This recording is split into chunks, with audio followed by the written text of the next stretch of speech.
어제 장 마치고 공시가 하나 나왔는데 이제 SK 이노베이션, SK 온이죠. 닛산 쪽으로 배터리 공급 계약이었습니다.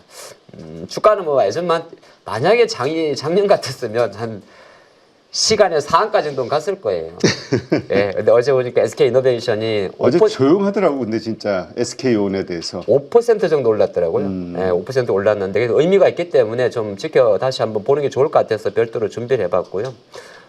일본차 쪽으로 들어가는 닛산으로 들어가는 거고 뭐 당장 지금은 아닙니다. 그런 이것이 아마 크게 좀 영향을 끼쳤던 것 같아. 이게 공급 시기가 2028년도 아직 멀었다는 거. 네, 뭐 사실 이제 이거는 장기 몰래 LG도 그렇고 LG도 사실 지금 벤처나 포드나 전부 다 27년, 28년 아니겠습니까? 근데 이제 이런 팩트 한번 체크하는 측면을 준비를 해봤고요. 28년도부터 6년간 진행되고 규모가 한 99GWh 됩니다. 모델은 중형 전기차니까 좀 고급 전기차로 추정이 되고요. 배터리 용량을 통해 가지고 추정할 수 있는 전기차 판매 대수는 대략 100만 대 정도. 이거를 금액으로 환산하면 15조 원 정도 추정된다고 합니다. 근데 조금 특이점이 고성능 하이니켈 파우치 셀이 들어갔기 때문에 이거는 거의 추정할 수 있는 거는 NCM 계열의 배터리가 되는 거죠. 그러니까 하이니켈 한 80% 이상을 말하는 거고, 이제 생산 지역은 우리가 보기엔 북미 생산이 되는 겁니다. 그리고 모델은 닛산이 이제 북미 시장에서 내놓은 전기차 4개 종에 대한 이야기의 모델이 적용될 것 같습니다. 그래서 아시겠지만은 원래 SK가 실제적으로 현대차가 메인이고 그다음에 이제 포드인데 포드는 지금 상당히 좀 지치돼 있지 않습니까? 그러다 보니까 이 글로벌 2공장 같은 경우도 종종 돼 있는데 지금 나와 있는 이야기는 실제적으로 켄터키주에 공장 중인 글로벌 SK 1공장에서 생산하지 않을까 추정을 합니다. 그래서 요거는 이제 앞으로 놓고 봐야 되는데 의미 있는 거는 그래도 SK가 일본차 기준으로는 배터리 첫 공급한 겁니다. 네, LG는 지금 도요타 쪽으로 좀 들어가고 혼다 쪽도 일정이 있기 때문에 뭐 나쁘지 않은데 SK 입장에서는 이제 일본차 쪽으로는 처음 들어가니까 사실 이게 비상장으로 물적 분할되어 있어서 그렇지 재료는 그리 나쁜 건 아닙니다. 나중에 우리가 2, 3년 있다가 볼 때는 2, 3년은 아니고 27년도는 봐야 되지 않겠습니까? 그럼 2년 후네. 3년 후인가? 그래도 미리미리 이제 26, 27. 당장 오늘 올라라고 그런 건 아니고 오를 수도 있지 않습니까? 예. 자, 그 다음 이야기 하겠습니다. 그래서 제가 아주 한참 고민하다가 어제 많은 투자가, 저도 이 기사가 나올 때 제일 고민이 뭐였냐면 SK 오늘 이노베이션을 사고 안 사고는 다음에 문제예요. 어차피 그거는 이제 SK 이노베이션을 사야 되는 거니까. LG가 있으면 바로 LG엔솔을 분석했겠습니다만 그래서 여기에 들어가는 고성능 하이니켈 파우치가 누구 거냐 고민을 많이 해봤거든요. 아직은 결론은 못 내렸습니다. 제가 생각할 때는 에코프로 BM 같아요. 제 생각으로는. 일단은 그래서 SK온의 밸류체인을 다시 한번 분석을 해보면 양극재 쪽은 에코프로 BM, LNF, 코스모, 시소제 등이 이제 이쪽으로 들어가고 전구체는 머티, 동방은 SKC, 전해질 같은 경우는 좀 나눠가지고 덕산, 엔캠 이렇게 들어가는데 약간 이제 저의 소설 스토리입니다. 실제적으로 지금 보면 여기서 만드는 공장 자체가 글로벌 SK거든요. 물론 꼭 그렇다고 이쪽으로 붙일 건 아닌데 하이니켈이라는 공통점을 갖고 있을 때 에코프로 BM 같은 경우가 캐나다 케벡 쪽으로 이 포드 SK 진영과 함께 그러니까 트리플 크라운 관점에서 1조 원 정도를 조성을 해가지고 양극재 공장이 이제 진행되고 아직은 양산 안 되는 걸로 알고 있습니다. 그런 게 있고 에코프로 LNF 같은 경우는 21년도 정도에 연도는 제가 갑자기 기억이 안 나는데 SK온 쪽으로 13조 원 규모 배터리 그 양극재 공급한 게 없잖아 있습니다. 근데 그거는 보니까 그 당시 내용으로 놓고 봤을 때는 현대차 쪽으로 들어가는 거거든요. 그러다 보니까 지금 일단 시장에서 놓고 봤을 때는 뭐 사실 이게 딱 정해진 건 아니에요. 아니면 또 거꾸로 지금 당장은 아니지만은 이 15조 원 규모로 봤을 때는 일정 부분 하이니켈은 에코프로 BM이 거의 이제 SK온 쪽으로 납품을 할 수가 있고 LNF 같은 경우는 미드니켈 쪽으로 조금 갈 수는 있는데 LNF도 사실 미드니켈 비중이 그리 높진 않거든요. 그러니까 일단은 뭐 추정할 수 있는 거는 그래도 에코프로 BM 쪽이 조금 높을 수도 있고 LNF 같은 경우도 같은 밸류체인에 있기 때문에 뭐 주가적인 측면에서는 오늘 많이는 안 움직일 수도 있습니다. 배터리가. 내가 이런 관점 보시면 좋을 것 같고 장비 회사들 같은 경우 자신감이 없으시네요. 근데 그게 하도 이제 삼성 어저께 왜 이복형 건강원장은 SDI를 두둔합니까? 내가 그거 보고 기분 나빠가지고. 왜요?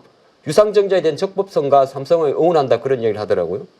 그랬어요? 네, 이거 그 삼성이라고 정부에서도 그러면 안 됩니다. 갑자기 그거 보고 또 핫딱지가 났었는데 어쨌든 간에 지금 어쨌든 SDI의 지난 주말에 공격적 유상 정전으로 인해 가지고 실제적으로 조금 분위기 안 좋단 말이죠.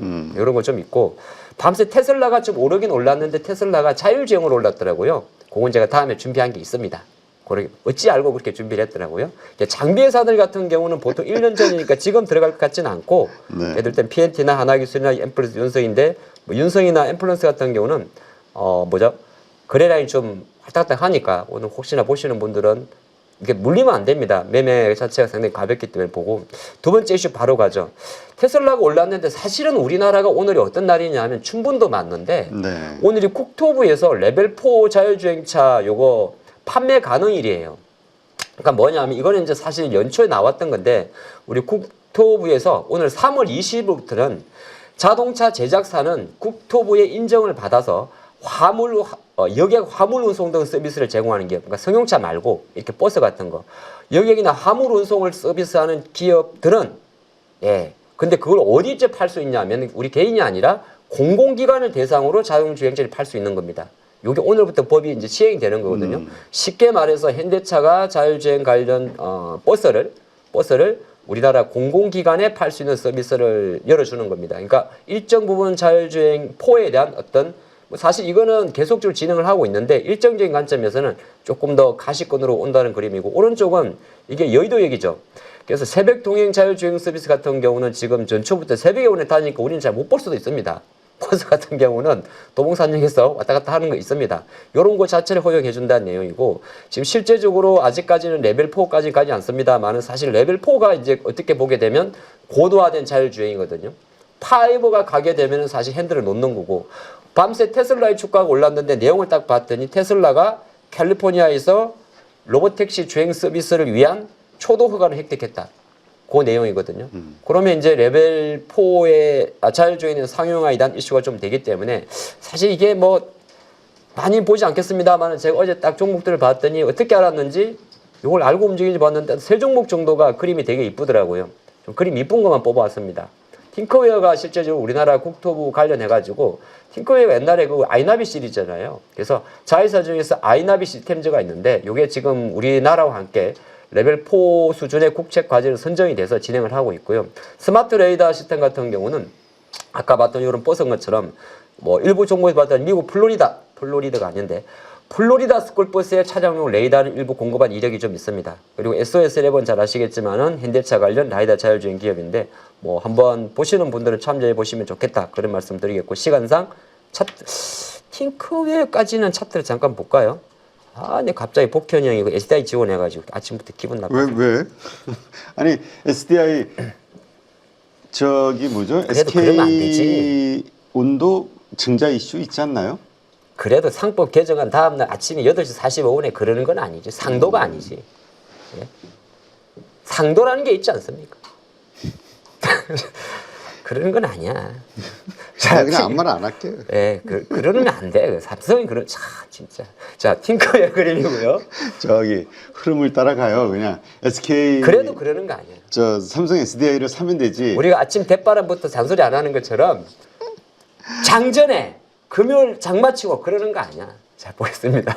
이게 팅커웨어 그림이고 아까 보시면 근데 이런 그림들만 보고 막 사시면 안 되고요. 제가 차트를 잠깐 보여드리는 거는 이제 이렇게 안정적으로 올라오다가 이제 의미 있는 이런 봉들을 항상 주가라는 게 며칠 전에 로보티저도 갑자기 많이 내려가지 않습니까? 그래서 주가라는 거는 상당히 좋은 궤적에서도 항상 그림이 좋다 그랬고 득득 사기보다는 항상 주식을 매수할 때는 이 그림이 만약에 깨질 수 있는 그런 어떤 출발선 같은 경우는 구해놓고 들어가야 돼요. 그러니까 팅커웨어 같은 경우도 그림이 다 좋습니다만은 이런데 장대 거래량을 실어놨지 않습니까?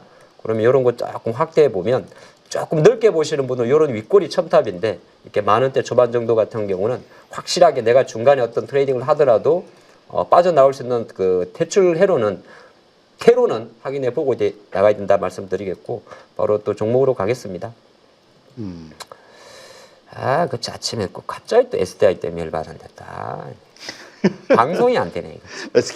SK 이노베이션을 샀나 보죠 어제? 그렇지는 않습니다. 내가 지금 SDI 때문에 좀 한이 좀 있습니다. SDI 지난번에 손실 좀 보셨구나. 아, 그건 아닌데 SDI로 인해 가지고 다른 2차 전지 셀 업체들이 주가가 유상경제 우려로 눌려져 있는 게 화딱지가 나서 그런 겁니다. 아 그래요? 예. 이게는 오히려 마지막 그 시그널 같은데 2차 전지에서의 그 턴어라운드에 예, 바닥은 찍었습니다, 주가는. 자, 그다음 보도록 하겠습니다.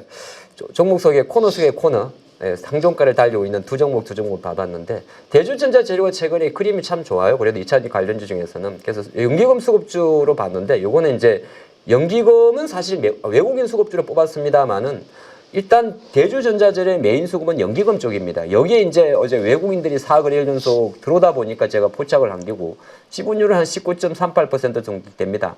뭐 약간 증가 추세는 아니고 유지하는 수준이 되고, 근데 대주전자재료는 주가하고 수급을 분석을 하면 기관들과 상관관계가 조금 높기 때문에 외국인은 포착은 됐습니다만은 어쨌든 간에 기관 매수 좀 포커스 맞추셔야 되고, 실리콘 응급제 모델이 올해부터 5개로 확대가 되죠. 지금 SUV 쪽에 아이오닉 9 아직 나오지 않은 3, 그 다음에 스텔란티스 2종, 그 다음에 2월 달부터 출시되고 있는 모델 Y 이렇게 되게 됩니다. 그래서 확대가 됐다는 게 대주전자재료고, STI는 일단은 이 종목은 외국인 지분율은 높지는 않습니다. 3.4%인데 최근에 어제 같은 경우에 투신 쪽에서 펀드죠. 매수가 확 들어왔고, 이 회사는 원래 CCSS라고 이야기하는데 이게 중앙약품 공급 시스템입니다. 반도체 공정에 들어가는 건데 이게 이제 CCS가 보통 반도체 전공정과 관련이 높으면서 최근에는 HBM 쪽으로 CCS 장비 공급이 진행된다.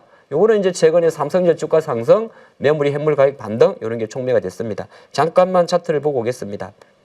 그래서 대주전자재료는 약간 현재 주가 수준에서는 다시 기관 매수가 조금 들어오면서 외국인 매수가 조금 들어오면서 연기 몰래 사고 있었고요. 자리를 좀 잡는 모습인데 뭐 너무 급하게 보면 안 될 것 같고 주가는 지금 최근 눌리면서 좀 잡았다. STI는 차트가 조금 이쁠 겁니다. 대주보다는. 이런 식으로 조금 올라오는데 요 거래를 마시는 25,000원대 정도의 잠깐의 매물이 있습니다만은 이런 거 매물 맞고 밀렸다가 다시 갈 때 가니까 밴드를 조금만 넓혀놓고 보시면 될 것 같아요. 주식은 상장 양봉 보통 보게 되면 아침부터 덤비게 되면 급등주가 아닌 이상 조금 윤모 조정이 나오니까 항상 2, 3일 정도 우리가 보통 스윙이라고 하거든요. 그거 좀 염두하고 보시면 좋을 것 같습니다.